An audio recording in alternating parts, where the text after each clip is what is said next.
Hi, everyone. I'm Mercy Evangelista, a gallery assistant at MFA, and I'm here to introduce Nancy Fishel. She has exhibited with us several times in the past, and we have the honor of learning more about her piece Downpour, which was in her imprint exhibition at Maryland Hall. And the last day to see her work and other printmaking pieces is September 25th. Viewers may recognize Nancy's iconic portrayals of human movement and repetition of forms. She states that her portrayal of movement through space in her work reflects an interest in the ephemeral and the inevitable passage of time. I'd also like to briefly introduce our host, Will Scott. He is an art historian who bridges the gap between artists and the public. Thank you, Marissa, and thank you for your usual strong support in this program. And Nancy, thank you for being willing to participate in the interview. As a photographer, I'm very interested in your subject and your methodology, your technique. So if you don't mind, we'll jump right in by me sort of putting on my art historian's hat and say, since you've been interested for some time in subjects that involve movement. Are you familiar with the Italian futurists of the early 20th century? And do they or any other particular artists have an effect on your decision to have an interest in this subject? Yes, I'm very familiar with their work. I'm going back a little bit further than that. I'm looking at the photography of Muybridge, Edward Muybridge? Edward Muybridge, correct. And I think his work more reflects what I do. A lot of people ask me if Duchamp is an influence. However, Muybridge was the one that influenced Duchamp when he did Descending a Staircase. So I'm familiar. I love art history. I also am familiar with the German expressionist printmakers and the early printmakers in the 20th century from Europe and America. So I look at a lot of different prints as well as a lot of different artworks. And then make the decisions on my own where to go from there. Yeah. Well, that's very interesting. And one more art historical question, then a quick comment. Are you familiar with the contemporary and, in a sense, colleague of Muybridge named Thomas Eakins? Absolutely. All right. And you and I are on the same page. Thomas Eakins in the United States, yes. And maybe that's why your work has always resonated with me, because I'm interested in all of those artists that we've just mentioned. Okay. So what is it about the subject of movement that has kept you continually engaged and making new works that relate to that subject? I travel a lot. And when I travel a lot, I am aware of the different groups of people that are traveling around me, not as individuals per se, though we certainly make those connections, but as the way people move through spaces and the way they react to the spaces, either interior, exterior, and get from one place to another. So that's been a fascination for a long time. And the way people relate to one another, or even if you're a crowd, you don't relate to somebody. And how those different groups all work together. And another thing that shows up in this print is not so much in America, but in Europe, bicycling is a very, very integral part of city life. Yeah. And I find that I often end up taking pictures of bicyclists, which are kind of iconic in my mind. Yeah. Are you a cyclist? I am not. My knee does not allow that anymore. I am, and I'm always struck by what you just were talking about, how you go to Europe and many other parts of the world, and cyclists are part of the movement on the streets constantly. And as an avid cyclist, I'm constantly threatened by motor vehicles, sometimes intentionally, but most often just because they don't think we're there. They don't recognize us. Well, in Europe, it's the other way around. Yes. Especially, we were just in Stockholm, and that painting actually was inspired by a trip to Copenhagen. And there are many, many more cyclists than there are people in cars. Yeah. So in that particular, Marissa, maybe we could take a quick look at that print. I think we have it. Nancy, the whole idea of it being cyclists on the street in a crowded streetscape is, honestly, I didn't completely absorb that from looking at the image because it's so multi-layered and it's so complex. And so the question that comes to mind, it did when I first saw the piece, which I think is beautiful and it's fascinating, Yeah. is as a photographer, I'm very interested in street photography. And Mhm. I'm more interested in capturing that decisive moment, as I think Cartier-Bresson called it. So it's like that frozen moment. Right. And you're interested in travel in the streets and movement. Why movement and not that, that kiss, of departing lovers, or, somebody who's tripping over their feet on the curb, or, all this. Right. Why this kind of dense scene that is really very complex and energetic? Because I also want to deal with the idea of time. And when you do a single image, you're catching that one moment in time and freezing it. I'm interested in the idea that time doesn't become frozen.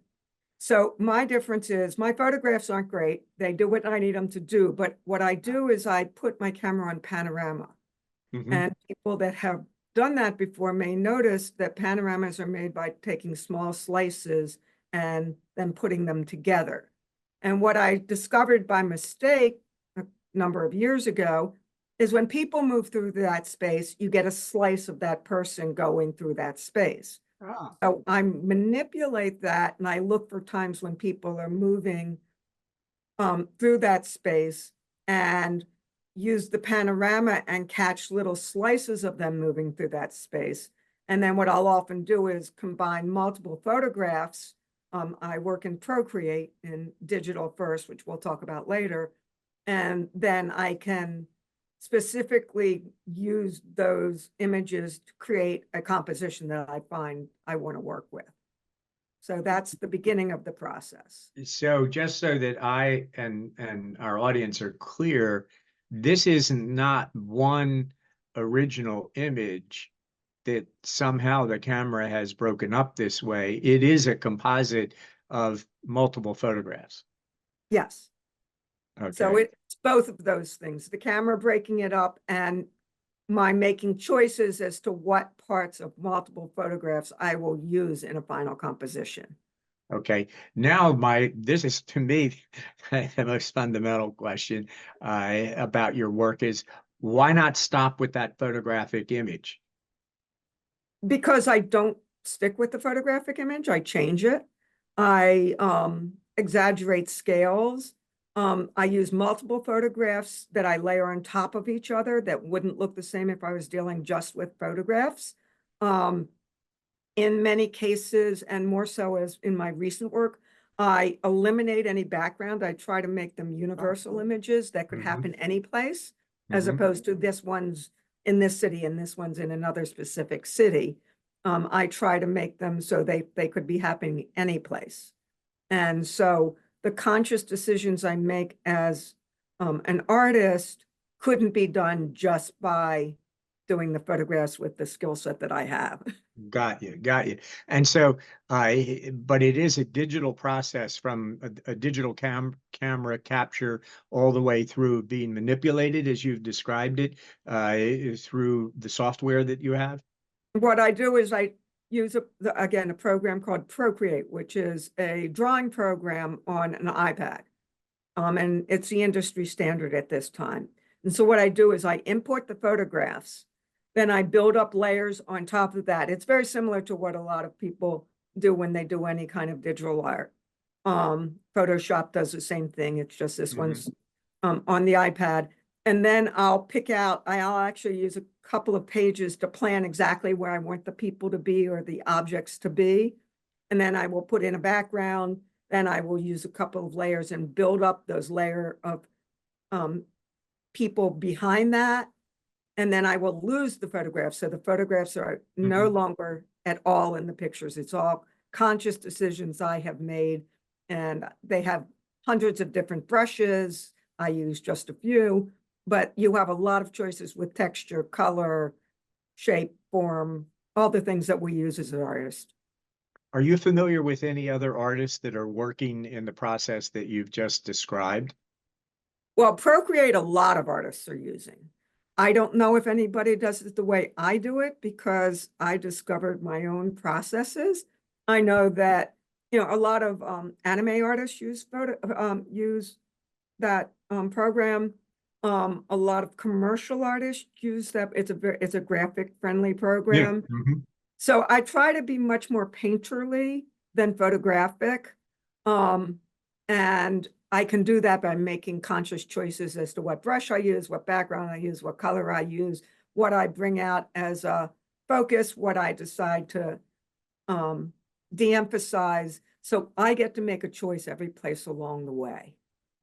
As a trained art historian, of course, art historians use categorization all the time, and often at great risk and making many mistakes.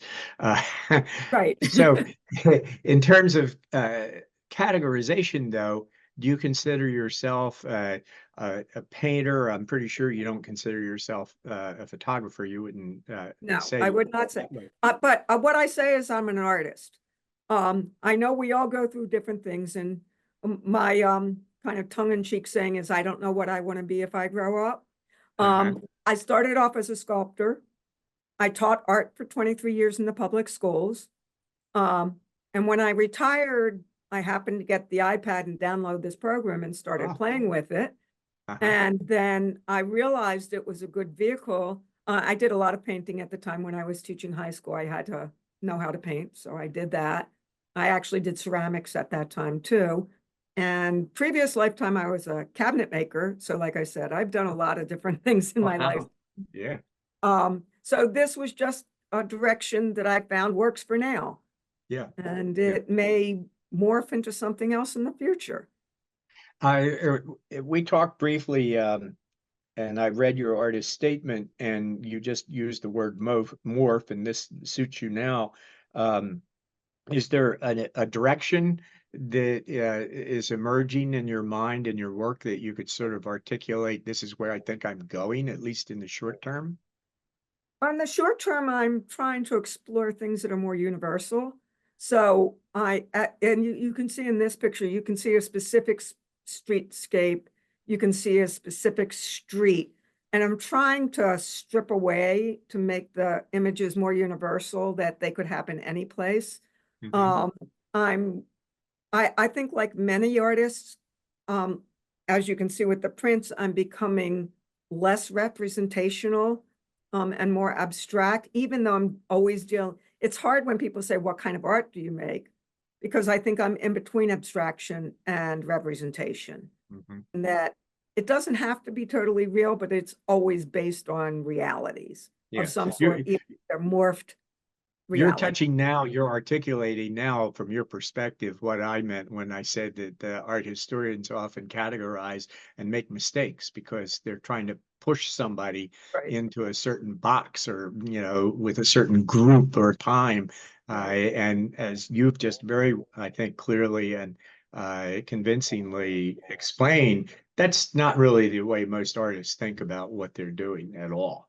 It's a convenience art historians and historians in general use to try and make it easier for others to understand a time period or group or some concept right. that they're interested in. Well, I think that in our brief time, you've really shared a lot of interesting ideas, a lot of thought-provoking ideas. To wrap up, I don't think we have any other examples of your work, but I know Not you're exhibiting There is regularly. one more print in the exhibit, a small, much simpler one, that's actually multimedia. It's when you have grandchildren, they're easy targets. And so this one is actually of my grandchild playing outside, and she was playing with the leaves. So it's still dealing with motion. I love dance, I love theater, I love music. Even though I can't do any of those things personally, I love watching it. So if I find another inspiration, I think many artists don't just say, I'm just going to do one thing forever. Like Yeah. you said, it morphs. So, I have other things that I do. So this one's one of the most complex, where I use the multi block and I can print it all different ways and I can manipulate it and play with it. And the other one is more of a direct image. And then it actually has some photographs of leaves that I did, and it's called Drop It, where she's just dropping the leaves in the picture.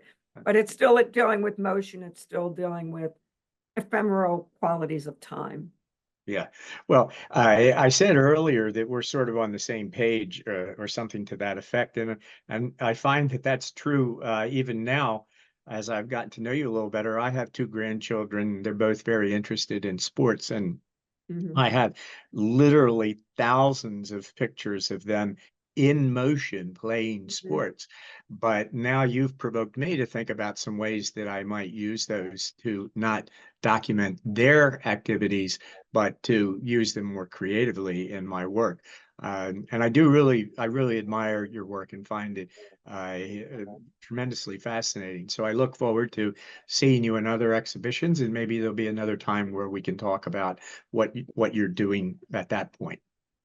Thank you so much. I really appreciate this opportunity. I appreciate that MFA has been so supportive, and I appreciate that the juror thought my piece worthy to be included in this exhibit. Yes. Yeah. It makes you feel good when that happens, right? It does. Yeah. It doesn't get old. No, that doesn't. Yeah. Well, thanks again, Nancy. I really did enjoy our conversation and look forward to seeing more of your work. And Marissa, again, thanks for your excellent support in the Will Talk series. So goodbye, and hope to see you both again in the future.